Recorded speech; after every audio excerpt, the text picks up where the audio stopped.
Hello, Diva humans. How are you? It's Thursday, it's 6 o'clock in the evening in the UK, which can only mean one thing. It is time for the Relationship Room. Hi, my name is Ali Hendry. My pronouns are she, her. I am a certified relationship coach and I'm also a columnist for Diva magazine. Hello, lovely to have you here today. Now, we are talking about couple privilege. It's a great topic. Thank you for joining us here today. And we will now invite my guest. Hello. Hi, How are how's it you? going? Nice to see you. That was probably the most seamless entry into the relationship room we have ever had. So thank you. My pleasure. You know what can make it a lot less seamless though? I will just show you what's happening in my lap. And anybody who works with me in my professional world understands. Can you see the little critter in my Oh, lap?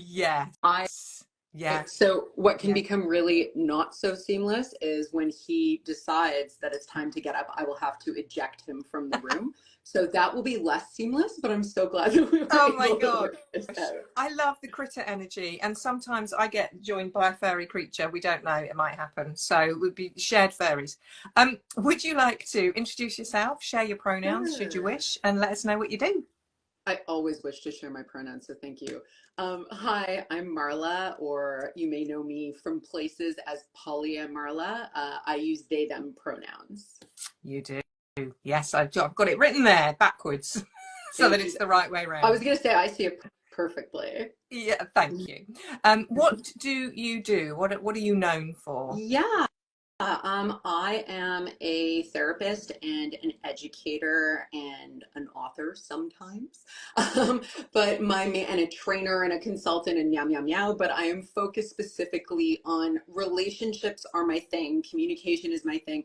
But my specialty and specialization is non-monogamy and non-monogamous relationship dynamics. Yes, yes. And so what led you to where you're at now? I know you've sort of collected loads of skills and qualities along the way, which you weave into your work so beautifully. Thank How have you you. ended up here? Um, Yeah. I mean, I can go back 20 plus years to answer that question. I've actually thought about how I might answer a question like this. Um, I guess if we were to fast forward, because anybody who knows me at all knows that I'm not usually short for words. I started practicing on January 25th of this year. So in less than 2 weeks, will be the anniversary of my relationship with one of my partners, which is also the anniversary of us practicing non-monogamy. So we started doing that when we were 18 years old, which now is very regular. If I meet an 18-year-old who's like, yeah, I'm non-monogamous, I'm like, of course. But back then we didn't have this. We didn't have the resources. And so there was a lot of making it up as we went along, making a lot of really big mistakes as we went along. And then if we look from professionally, I became a facilitator. I was facilitating sex education in high schools, which was the most fun. I'm going to be honest. I love the attitude of a 16-year-old. And then because there weren't a lot of folks practicing non-monogamy with experience and the ability to kind of lead workshops, I was invited to give workshops about non-monogamy at different trainings and in university spaces and things like that. And eventually I was like, okay, I think doing therapy would be fun. And here we are. Wow. So real pioneering work, and I love that you've got that length of service, as it were, because you've got such a unique view, because so many people have, especially with the greater use of social media over the last few years, so Mhm. many people have come into it in the last 3 or 4 Yeah. years, and actually you've seen some changes that I won't have witnessed. Absolutely. Yeah. Big, big changes. Like I learn new language because what social media has done that wasn't there when I started doing this. Also, like total honesty, I am a complete technophobe. Like technology, when I was 1 year on the Facebook years ago, people were celebrating their 10-year anniversaries with their friends. So like, even though I'm all over the internet, sometimes I wonder how that happened. But it's to say that like, I'm a slow adopter of technology to begin with. But when we started doing this, like I'm sorry, I'm gonna like, I don't mean to be that like elderly millennial who's going to be like, back in my day, we had to pull out a drawer at the library and look for a book by like, I, I know, I'm sorry. But what's happened is that I have witnessed this beautiful and sometimes not so beautiful, or like sometimes not so wonderful, let's say, beauty is in the eye of the beholder. But I've seen this beautiful rise of communities online where we are talking about things, where I'm learning new language from other people who've been practicing, even who are newer to non-monogamy than me. Like, I make no mistake to believe that I've seen it all and know it all, right? And so there's this living, breathing kind of community with language that changes and philosophies and values that change. And like, when I first started doing this, the only thing we had ever heard of was, you know, you could be a primary partner or a secondary partner. Like, there were no other words. And so there was a period where I used to say, like, I have two primary partners, because I didn't have other language for it, right?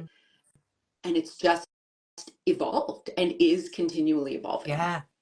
Yeah. Now we've let's skip to that question. We're sort of going to dot around questions, but it feels right to talk about that now in terms of the terminology and the hierarchy, primary and secondary partner. Yes. What hierarchy shows? I mean, okay. Would you say, because we're talking about non-monogamy relationships, but also with that awareness that we sit in a monogamous world and that there is learning from both sides to happen and Absolutely. Should continuously happen. Yes. When we talk about hierarchy in relationships, is it possible to completely remove hierarchy, would you say? That is a very interesting question. And I think you're going to get a different answer depending on who you ask. Hierarchy is very complicated, and I know a lot of people in the world of non-monogamy have actually started steering away from using that language because the definitions are not clear across the board. Different people mean different things when they say hierarchy. For me, what I did, and I've made a lot of content about this. I actually have a playlist about this, or what do they call it here? Highlights reel. Like, I also have, like, I did a whole podcast actually with someone about hierarchy that I give, if you sign up for my mailing list, I'll like send it to you kind of vibes, right? But the thing is that, and I just found out that I'm going to be speaking at a conference about hierarchy. Like, this is a bear I poke. Well, right? I wanted to ask you, because I've seen your videos and they, for me, they were fantastic. So people get scrolling, absolutely get scrolling. And there you are, PolyaMarla, Yes. Sorry, mispronouncing your name. And that's what got me interested in actually talking about this. And we're going to move on to couple privilege as well, because you hold them as in the different views, lightly and compassionately, which is great. And also we know where we stand with you. So it's the way that you present your work is, I'm going to tell you some stuff. I'm going to not allow you, but you are going to be able to find your way, and you're also going to know how I hold you. First of all, thank you so much. That's like really quite an honor to have mirrored back, because I think that's the thing where I'm constantly holding the space between accountability and compassion. And I think the thing is that a lot of the time when you look at especially what happens on the internet, right, where people get more likes and views for being divisive, right? There's a lot of value currency in being divisive and being really like, blah. But my thing is like, I don't see people changing when they feel judged and when they feel shamed. And I don't see people adhering to what I think is right or wrong based on me telling them that I know what's right or wrong, because I'm a fallible human being who makes mistakes. So to loosely answer your question about, is it possible to completely dismantle hierarchy? And it's really funny. I am currently in the throes of editing a book that talks about all this stuff right now. Like, I am like drowning in edits. I was made to talk about things, editing myself, not like my favorite job. But I think the thing is that hierarchy, what I did when I started thinking about it is I went to the Google and I was like, how do we even define hierarchy? And what it talked about was, it had to do with authority And it had to do with, what was the other word? Hold on. It's like a systemic thing. It was authority and status, having authority and status in someone else's life. And then I started thinking about it, right? And I was like, if we look at the world we live in, right? This is my best friend. We have been that, like, you can find someone in nursery school who says that, right? We have been taught to rank, right? Capitalism, like the systems that are intertwined, where we have hierarchy, where we are brought up to know hierarchy as the paradigm that we are steeped in. Can we completely dismantle it? I will say it's a hard maybe. Can we work to dismantle it? That is something I'm trying to do every day, while acknowledging that there are places where it hasn't happened yet. So for a quick example, and I know couples privilege is where we're going, but this is all so connected, right? But like, I am legally married to a cutie of almost 20 years. And it's funny, our 20-year anniversary is also our 5th wedding anniversary. We chose to get married for a myriad of reasons that don't really matter here right now. But what that does is it does give us legal status. That is hierarchy. Do I rank? Do I use the language of primary and secondary? It has been probably easily over a decade since I've said those words in my relationships, but longer for sure. But also at the end of the day, right? Do I hold this partner above other friends, like my sibling who I love dearly? I have like a sister who's also my best friend, just really lucky, you know? My other partners, like, it's different, but it's not an above or below. However, could I say, so I work to dismantle hierarchy and to prioritize other people. However, could I say that my relationships are completely without hierarchy? I would be lying. Yeah. And some of that is tied into those systems, as you said, and some of it is tied into those absolutes that you have to make choices around with that person, and you won't be able to make those sorts of choices with other partners or family members or the friendship groups. Yes. Yeah, I get that. So we're talking about couple privilege. We're also, just a side note as well, because we mentioned language a little bit earlier. The other, you know, and how language has evolved, and of course over your experience you've seen it, and I'm interested in the way that, you know, you describe non-monogamy as opposed to saying conscious non-monogamy or ethical non-monogamy and all of those kinds of things. And a couple of years ago I dropped the bit at the beginning and just started saying non-monogamy, and then I read Love's Not Colorblind and realized that actually saying poly without saying polyam is also not great in terms of search engines, always bringing up the Polynesian community and how we need to be mindful. So I've kind of, in my little 2-3, well, actually, I suppose the education piece kicked in maybe 3 years ago, but the non-monogamy stuff was older than that. But certainly in the last few years, I've been on that journey. So the language that you know is acceptable right now around non-monogamy and polyamory and all the other terms, what are some of the words that you want to just share with us now? Oh, I mean, I know there's a lot. I was going to say, you're asking for words. I could, like, you want that alphabetically? No, I'm kidding. I'd love it, but we've only got 45. I love that I made it sound like I could categorize that quickly and well in my brain. not how it goes. But it's interesting. You said a few terms that the truth is, participating in community online has made changes for me in those realms about even some of the words you've already said. So, for example, I say non-monogamy. For a long time, I never used ethical. I never liked ethical non-monogamy, and this is no shade to anybody who uses it. I want to be really clear. A lot of people say poly. I usually say polyam. I have had extensive conversations about this. I have chatted with the Chat GPT about this.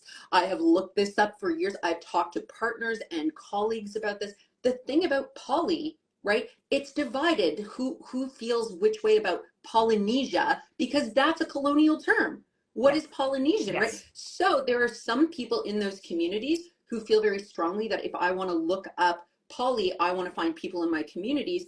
But how many people in those communities are like, I'm not Polynesian, like I'm Mm. Maori, or like I'm you know, insert name of those like communities and tribes that existed well before they were called Yeah. Polynesian, right? But my thing is, if there's someone out there who might be harmed by this word, poly, then I'm just going to go that extra 2 letters and say polyam in hopes that it's not going to, that I'm going to cause less harm, right? Mm. The only time I use poly very strategically is when I'm talking about monopoly, like monopoly, because it's too easy to, like, if I'm Yeah. talking about the division of monogamous and polyamorous, it's just, it rolls so well. But I also, if I'm talking to somebody in my therapy practice, or someone leaves a comment or something and they say poly, I'm not gonna be like, sorry, did you know that? Because the thing is that, like, I am not the boss of language. And Mm. also, like, people can come to their own learning at their own time. And I think it's really important. I mean, I have feelings about policing in general, and I don't want to be that person, you know? I will correct if it makes sense, but also, like, I'm not the authority on this, speaking of, you know, Yeah. hierarchy. So that's like, so the poly thing is a very interesting one. So I say polyam. I never liked ethics or ethical, because for me, according to Mm. whom? Ethics are, Mm. ethics is like a massive discussion. I also did like liberal arts in like, or like late high school, we'll call it. And like, it was all about like, ooh, like what is the philosophy behind the da da da da, right? So like, I've done a lot of that kind of thinking, and I'm like, ethics is really about right and wrong. Who is deciding what is right and wrong? And so for me, the idea of ethical non-monogamy, I was like, is it more like what, according to, is everyone who's practicing this actually being Yeah. ethical according to the standard? Yeah. Like, do I think I'm more ethical than someone else? So I never used that one. I did for a long time use consensual non-monogamy.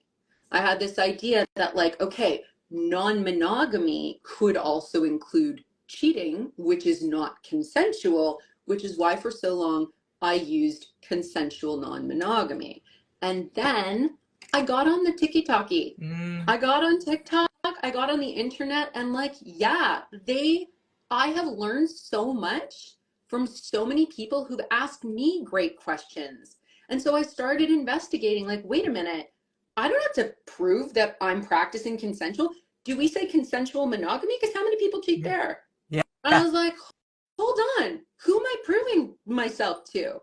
I don't have to, like, no, like, this isn't for us, this is for them, right? Mm. That, and again, us and them, that was like, I don't mean to be so divisive, but what I'm getting at is, it's for those who might be coming for us, right? Like, oh, no monogamy, is it consensual? And I'm just like, oh, monogamy, is it consensual? And I was like, no, I'm gonna be Yeah. me for me and for my communities.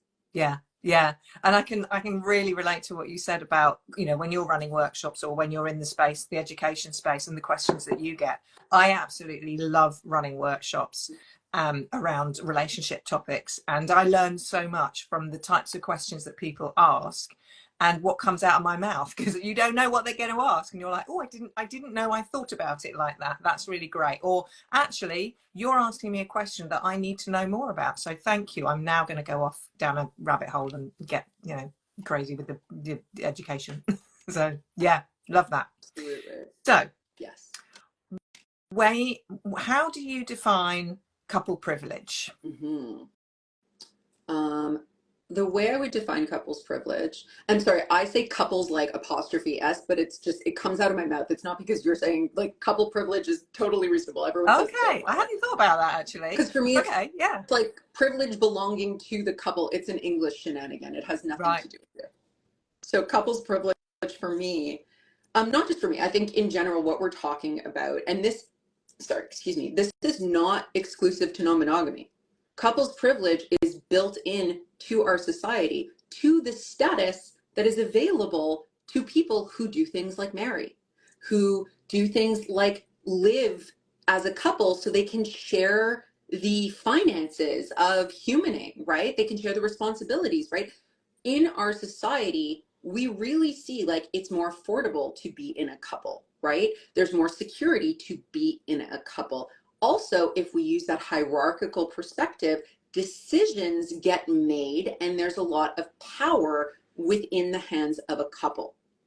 And so, right, we see this play out when like, think of, I was thinking of how like the trope of someone just completely bailing on their friends and their loved ones when they become part of a couple, right? Because they privilege that coupleship over these other relationships because that's the most important, back to hierarchy.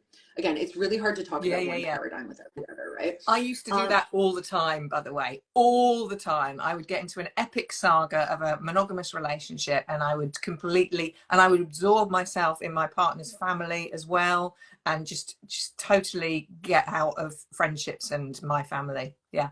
That was me. And like I my best friend was that person. I think also like new relationship energy, like I'm a dopamine seeking creature. Like when there's like a new shiny thing, like I just want to play with it, right? Like I get that. I super get that. And I still work to like cool it, Marla. Okay, cool it. Like you have other things in your life to focus on because it's an easy distraction. Anyway, and like the therapist in me was like, there's so much I could say that we're gonna stop. I'm gonna pause that.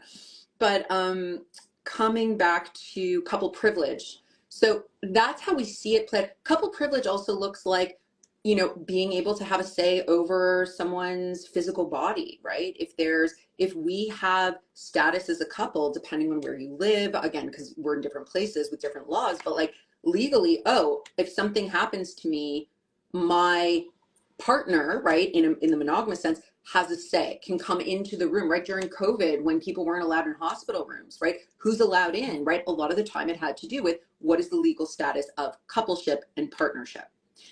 Within non-monogamy, what we see is that very frequently, and especially because there are different kinds of non-monogamy, right? A lot of the non-monogamy, especially when people are dipping their toes into it, they're completely shifting away or trying from everything they've known from monogamy, right? So often what we see is kind of the early steps into non-monogamy looks like maybe an open relationship where we have a core couple and we open up that dynamic to new people, right? It's not exclusively like that, but also, you know, whether we're dating separately, whether we're dating together, and what can happen so frequently is that those couples are privileged above all other partners. Their needs, their desires, sometimes we see vetoes. I work very hard to work against that. For those who are not clear, a veto is like, oh, I don't want you to date that person, right? Like you can't date that person. And I have the power, back to authority, to say like, no, not that person. We can talk a lot about why I want to talk about ethics. I believe this is an unethical practice. But also I once made a video where somebody, like, I talked about veto power and why I'm against it, and somebody said something about like why they need it related to disability and all kinds of things. And I remember saying like, you know what? I don't know your situation and I'm not going to judge you for it. And oh man, the internet came for me. The internet came for me. And like my values are against veto power. Absolutely. But it was very interesting that even though I'm like, I don't think that's super ethical, do I understand that there are situations that I'm not clear on, that like a comment on the internet, I'm not going to be like, no, you're wrong. But I don't understand your world when you say disability and like your needs related to, like, I don't know, right? Yeah. But overall though, right, being able to say like that couple privilege, where it's like another one that really like breaks my heart, and I've worked with people on all sides of this, right, where there's a couple that decides to open up, they start dating new people, maybe one person has a really great thing going with someone, the other partner's not into it, and that couple decides to close the relationship. And then someone or someones get left out. Like, I'm gonna sorry, I swear that was real. It's my indoor indoor sneeze. Inside voice, indoor, inside sneeze. My inside sneeze. It's my professional sneeze. Sorry. That's fine. But I'm trying to remember. Yeah, human bodies, we love them. But yeah, I've seen the damage that can happen from couples who are like, you know, they make agreements together that, if it doesn't work out, we'll just close it. And how that leaves, you know, partners who are not part of that core couple left hanging to dry, right? Left brokenhearted. And sometimes also even within the couple, right? Like someone might be building resentment and feeling brokenhearted as well. Yes. Yeah. But that's my couples privileges also, if we want to get real, like, are you bringing a +1 to the event? Right?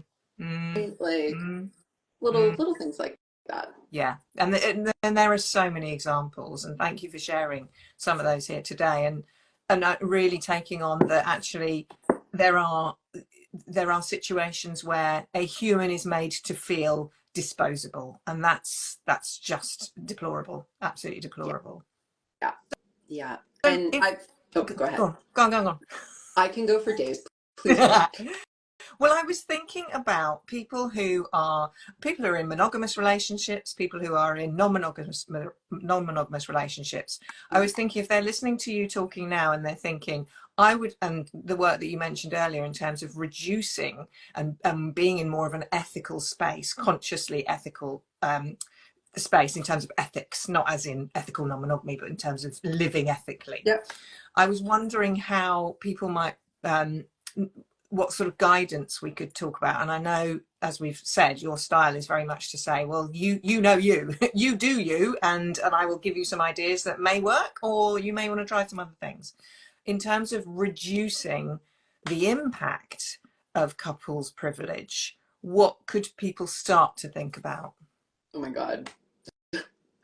But like the book I'm editing right now is like so much of what you're talking about. I'm going to get you back. When's the book out? Because we're coming back. I actually just emailed my editor to say, like, when's it coming out? I want to say like spring, summer, but TBD, I will be announcing it when it does come out. We're bringing you back in when you've got it, and we're splashing it all over the place for sure. Thank you. Absolutely. It's still being deeply edited, but it touches on all of this stuff, right? And it's so funny. It's not about couple privilege, but it's so hard to talk about one of these things without the other. All to say, so the first thing I would say there is getting clear on what your own values are.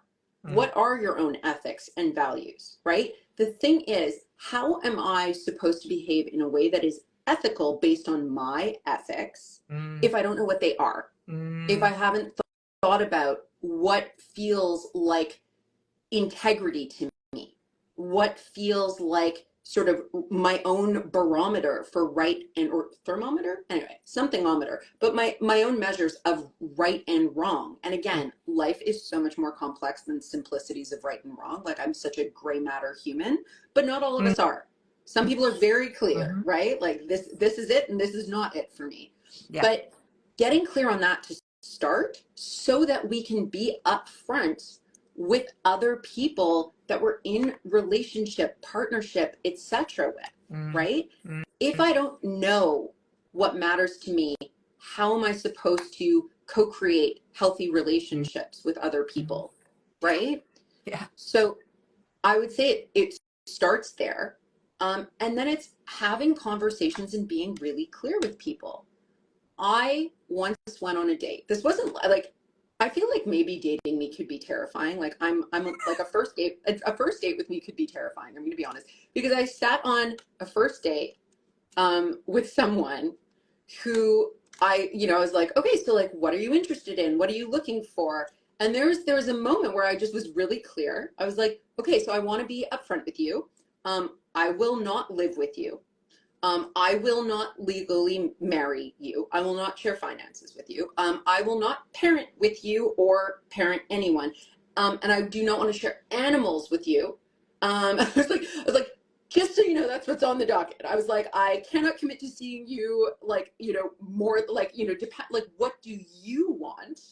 What do you need? Let's talk about that. And while I don't sit and like gab only about my other partners on dates, I'm very clear about what else my life looks like. Yeah. Yes. So that someone can decide, is this something I want to participate in? Yeah, you come with context. They need to know your context. And not everyone wants to be part of that core couple. Yeah. Some people are way too busy for that. Yeah. Right? So some people are like, yeah, perfect. You live with someone already. I don't want to live with you. I like living by myself, or I already live with someone, whatever it is, right? Yeah. But figuring out what fits well together, that to me when we're talking about ethics is like knowing what they are and being really clear about what is and isn't possible, what our needs are, what our desires are, so we can figure out like, do we not fit, or is there, how do we fit, Mm, right? It's like, is it mm, a this fit? Is it a this fit? Right? It's like, mm. is it a this fit? It's so interesting because I do a lot of work in the dating section of relationships, and people who talk about in monogamous relationships, people who talk about being on best behavior when they first meet someone and not wanting to show all of their, you know, ins and outs, and just thought about something sexual then, but you know, coming back into the room. So I'm wondering how, when you're, I mean, what I love the honesty of non-monogamy, where you talk about STIs, where you share your situation, your home situation, you share what you're looking for, you share what doesn't work for you, what does work for you, and it sort of becomes, you just, I mean, I do that as well. And then I remember that actually there is another space that people are operating in that is around, well, I don't need to do that, or I'm not comfortable, or I don't know how to just talk about everything that is important to me at the beginning of a relationship, because I'm still hedging my bets, I guess. And I Yeah. always say, actually, what whose time are you ending up wasting, yours and theirs, basically, by not being in that space of honesty? And I know it's hard, and future you will love you for having been honest at the beginning. Yeah. And you know what? Sometimes there's benefits to not being honest at the beginning. Maybe there is some really great times to be had Mm. until they're not so great. Yeah, And yeah.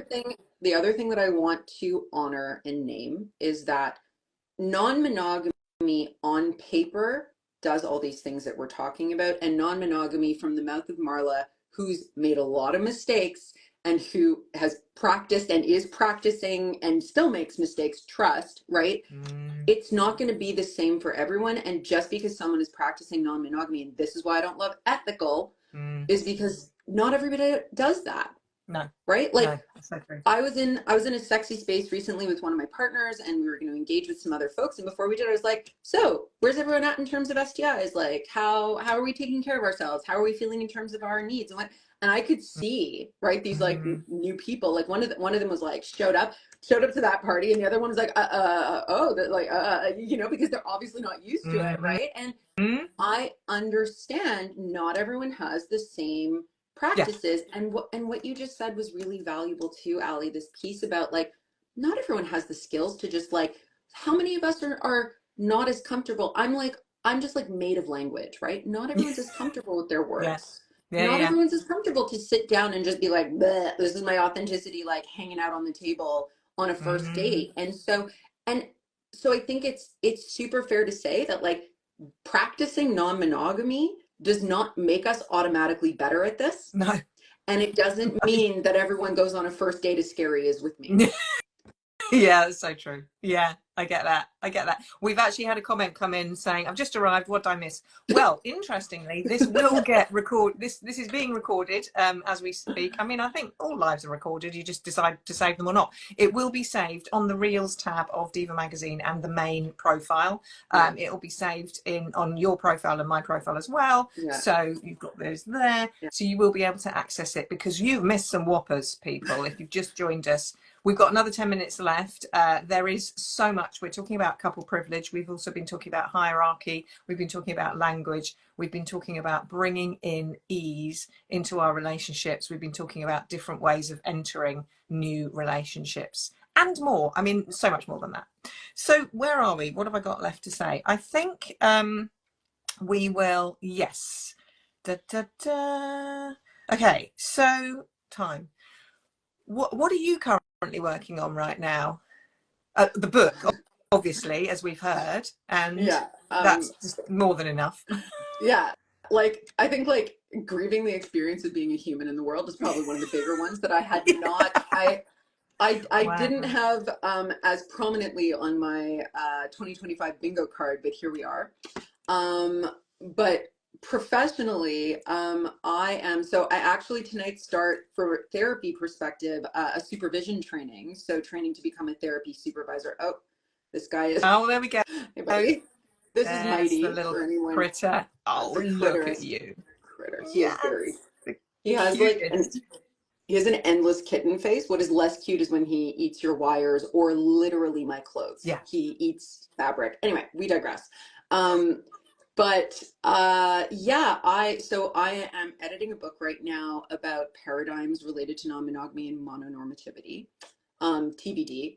I actually wrote this down because I knew you were going to ask me this question. I was like, what am I working on? One of the things I'm grieving is I have a really big community on TikTok that I am losing. It's about 36,000 people that I've been in connection with. So and being here is, like, speaking of ethics, kind of dubious thanks to the Zuck. So, Mm-hmm. trying to figure out how to navigate that. So I am moving over to YouTube, which is great. Long form for me is perfect, as you may have noticed from just chatting with me for a few minutes. I also, we have a mailing list that we're building up where I'm going to be sort of keeping people apprised of, I have some collabs coming up. I'm not going to say anything yet, but I have some, like, a workshop collab coming up in May. More details will be out. So yeah, like the book, there are other workshops. I just found out yesterday, I just agreed to be a speaker at the Southwest Love Fest Hey, conference yes, in yeah, Phoenix in April. More info to come out about that as well. I'm going to be talking about yeah. hierarchy. So I'm going to be there. And honestly, the most exciting thing, which has nothing to do with anything that anyone really cares about, is that I have the opportunity to travel coming up in February with my partner for our 20th anniversary. And I'm very Okay. excited about it. I'm also just going to launch this one out of the room. Okay, Yes. 2 seconds. Yes. I'm right here. Sorry. Let's go I told you it launching. wasn't going to be seamless, Ali. Okay, then. Just to let you know, people, this is the PolyaMarla there, and getting on mailing lists is absolutely the way to go. You Yeah. know, we know that social media is not reliable and is also devious in some ways at Yeah. times. So Yeah. people, please do get onto your socials and look for the link to your mailing list and get signed up, because Yeah. that will guarantee you finding out about these workshops, being able to access your work. So Yeah. really, please, people, I urge you to do that. Thank you so much, Ellie. And, like, yeah, there are resources that I offer through my website. We spent all of last year building a website. It's still a living, breathing entity that we're working on, but it's just to say I have lots of resources for folks who are exploring non-monogamy.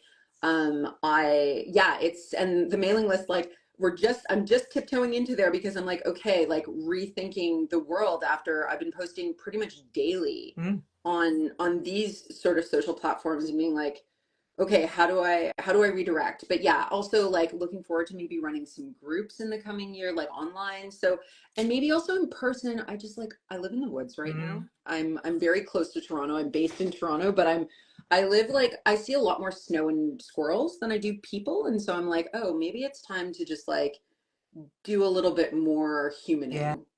humaning. Yeah. I've been to Toronto. A long time ago. It's Yeah. it's a different place. It's Yeah, well, it okay. probably, I mean, I was 21 and I'm 55 now, so it was a Oh my long God. time ago. It's a Yeah. very different place now. I'm not actually from Toronto. I'm from It's Montreal. right, okay. So it's I lived in Toronto for about, like, 7 or 8 years, I want to say. It's a lot of people really, really, like, love that city. I have a like, it was really nice to meet you and I love visiting city. We have a satellite relationship. Okay. Yes, a satellite. Yeah, satellite. So many terms, people. You are learning a new language when you go into non-monogamy. So now we've got 3 quick questions that we will do as we wrap up. If you've just joined us, hello, lovely to have you here. Thank you so much for joining the live. This is going to get saved on the tabs, these places, and also, of course, Diva magazine as well. So please do listen to the brilliant topics that we have been discussing around couple privilege, hierarchy, and more. So I kind of play tag with the next guest. And so this is where you, if it's okay with you, you ask a question of my next week's guest. So it can be a topic that we've discussed. It can be a topic that you think, oh, it'd be quite interesting to bring that into the relationship room environment. It could be as random or as specific as you want. And it's just a question that I will then pose on your behalf to next week's guest, who we don't know who it is. I mean, I do, but we ask it without knowing what they're going to be discussing. Hold on. Are you asking me or folks I'm in the live? Asking you to ask a question for next week. Yeah, kind of like they will then ask your question to them. Okay, and this is somebody that I don't know who it is or what they're talking about. Yeah. Okay. It's so random. Which means, of course, the next part is you're going to get a question from last week's guest. That part I feel very excited about, like answering a question on the fly. I got it. Asking a question, I'm like, oh, it could be anyone, but we're talking about relationships. Someone you're talking about relationships with. And it could be to do with what we've talked about. You know, quite often people will ask a question based on our themes for next week, and next week is a completely different theme. Interesting in itself. Maybe I would ask, what is something you've come to learn about relationships that you want to just like scream off the rooftops and wish that everybody knew? I love that one. I love it. I like thank ADHD for that quick thought. I don't know. Yeah, that's brilliant. What is ready. something you have come to learn about relationships that you want everyone to know? Yeah. Scream from the rooftops. Yeah. Brilliant. Fantastic. Okay. Go, you have a question. So last week I had the opportunity of talking to @NoShame with CJ. We had a brilliant discussion about sex and love and intimacy and non-monogamy and all sorts of things. And CJ is a desire whisperer. I love that title. Yeah, that's so desire whisperer. hot. And alternative pleasure mentor for Gen X women. And CJ's question to you, not knowing it was you, is, it's so interesting. What is a power dynamic that you are currently in that doesn't feel consensual? What is a power dynamic? I'm in a non-consensual dynamic with capitalism. I wish that I did not have to charge money for services to make a living. I offer sliding scale as a way to, because the thing about power, I remember this from reading Foucault. I like went to the classes and pretended to read Foucault. If you haven't read Foucault, good for you. It's very complex. But Foucault talked a lot about power dynamics and related to sexuality, kink, BDSM, etc. Right? But and other things, policing. But what Foucault did say, what I took away from the classes I took many years ago, was that power is diffuse. Power. We often think that one person has all the power, one position has all the power, and that everyone else has less power. But the reality is we grab power in different ways. And so for me, the way that I grab power back from this non-consensual relationship with capitalism, I did not expect to be talking about this either today. But you asked, and that's I the first thing I did. And when you did it. Yeah, but I try to offer sliding scale. I try to think about equity, within these dynamics. I try to offer things for free. This is why I think of my work on social media as my volunteer job. I do not get remunerated for this. So, I mean, like, sure, people, I have a, you can buy me a coffee shenanigan and all that stuff. But for the most part, it's like, you want to come to a workshop, maybe that's how I'll get paid eventually from all of this.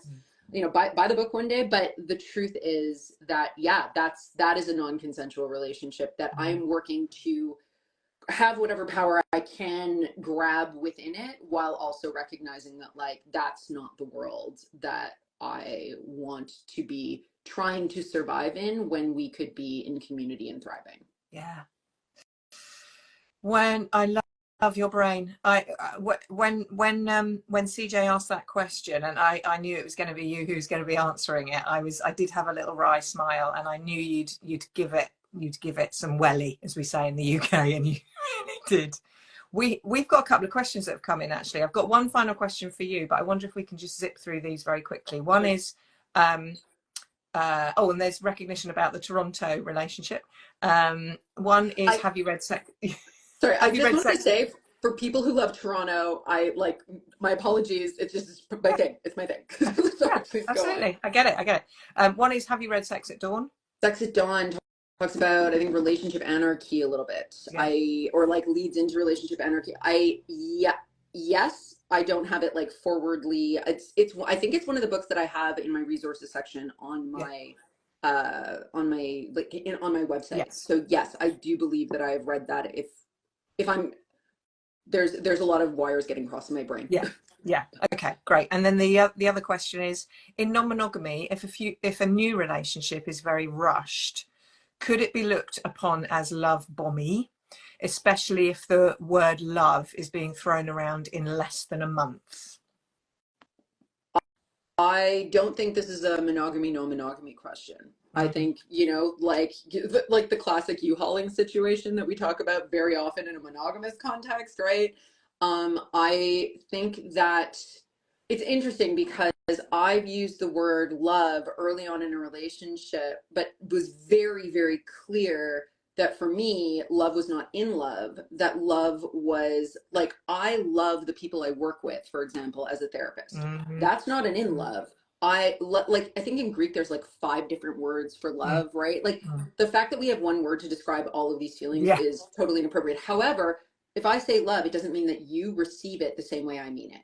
So the truth is, like, I don't think it's about rushing things in non-monogamy. I think it's really rushing things in relationships. And, can it be healthy or unhealthy for the folks involved? Absolutely. Am I the determining like overseer of what is and is not healthy? No. No. I love that. I love that. And of course, when one person asks a question, it brings up lots of other questions. So, are you all right for a minute or two? I see that we're overrunning on time. How are you for your You time? have me until my bladder cracks. So so just for clarity, I've been drinking this, but Yeah. this is my torpedo of Oh, water. yeah. I When get I it. when I purchased this sucker, it was labeled as holds 2 bottles of wine. Oh, So that it is not 2 bottles of wine, but right. it's just to Right. say Okay. we probably I you can have me until Okay. my 2 p.m. probably your 7. Great. We'll just do another couple of minutes. Thank you so much. I appreciate you. My Um, pleasure. I'm having a great time. Thank you. Me too. The question is, do you have any resources for managing conflict in your partner's other relationships? Well, from Hi, I'm Marla. I'm probably that resource. Yeah, yeah, Do I have yeah, resources for managing conflict in your partner's other yes. relationships? My resource would be that's probably not for you to be managing. Mm-hmm. If my partner's other relation, I can be holding space for my partner, but I feel like this is probably a great place for you to think about your boundaries and holding on to your peace. And unless that conflict, again, if it's impacting you directly, which it definitely can, right? Then it's a situation about, again, what are your boundaries, right? Because I know I said earlier that I am pretty vehemently against veto power, but veto power, like, oh, I don't like them, they make me feel uncomfortable, is not the same thing as there was a time when my partner my partner of 20 years partner, many years ago, is probably over a decade ago, was seeing someone else, and I had no issue there until that other person started treating my Yeah, partner in ways that I was like, hold on, this yeah. is unhealthy. And the way that you're feeling, I was like, and it was never like an ultimatum, like choose them or me. Like, it wasn't like that. And it wasn't a like, you can't date this person, but I definitely brought up my concerns. And I was like, hold Mm-hmm. on, this is challenging, and I'm concerned for you. Right. So it's a little bit different, but yeah, I don't have specific resources on this, but if you throw a question my way, here's the thing. I cannot be your I cannot be your social media therapist. Mm, But if you ever have questions for me, if you leave a comment with a question that yeah, I can answer in a video yeah, that will support other people, then please ask away. yeah. But there are lots and lots of great books and resources in non-monogamy. I haven't even added it to my resource section on the website yet, but again, I'm 2025 is like Marla is behind the line. Like Mm, they're trying to catch up. But they just released a new version of More Than Two by yes, Andrea Zanin and Eve Rickard, and that it's like a 500-page book. Like, yeah, there's so many resources out there that might not touch specifically on this thing as the theme, but might actually talk about this more. yeah, yeah, absolutely. Thank you. Yeah, definitely. Love that. Looking at what side of the street you're operating on and maybe come back to your side. Do you do this every week? Yes, I do. I'm here every week, same time, same place, 6 o'clock in the evening in the UK, which is 1 o'clock in Eastern time.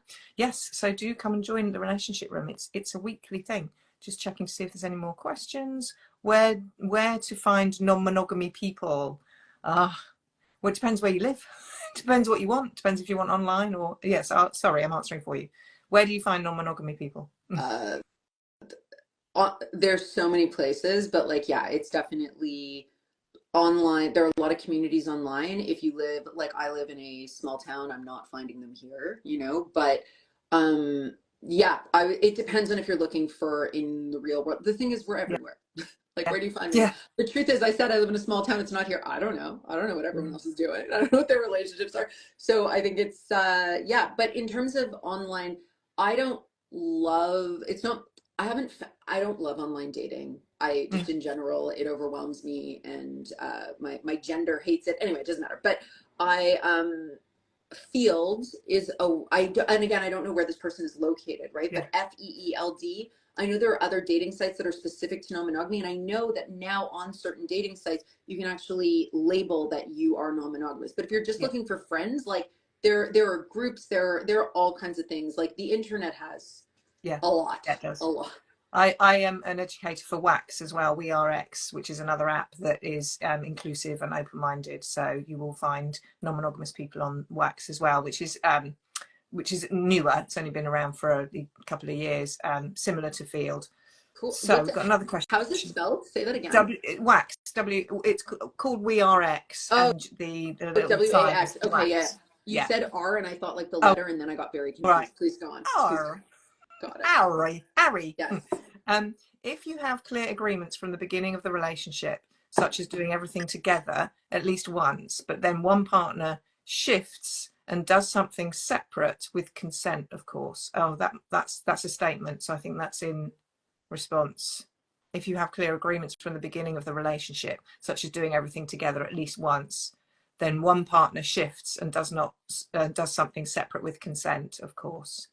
Not sure if that's agreements. The thing is, like, what I can say to this is just quickly is like agreements shift and change, right? We can reevaluate, right? Even my boundaries can shift and change. And it's, you know, I might have a hard boundary that as time goes on, you know, it's not the same for me because life and context change or my needs change, right? Same thing with agreements, right? So like we have, you know, changed relationship agreements in, you know, all of my relationships, right, over the years. And that includes, again, not just with partners, but also with friends and family and whatever. Agreements can change as long as we're doing it with everyone's knowledge and with consent. I love that. Yeah. They're all coming in thick and fast. And unfortunately, we are going to have to close down the relationship room. I'm so sorry, people. However, as you have heard, please do get on that following tab at PolyaMarla.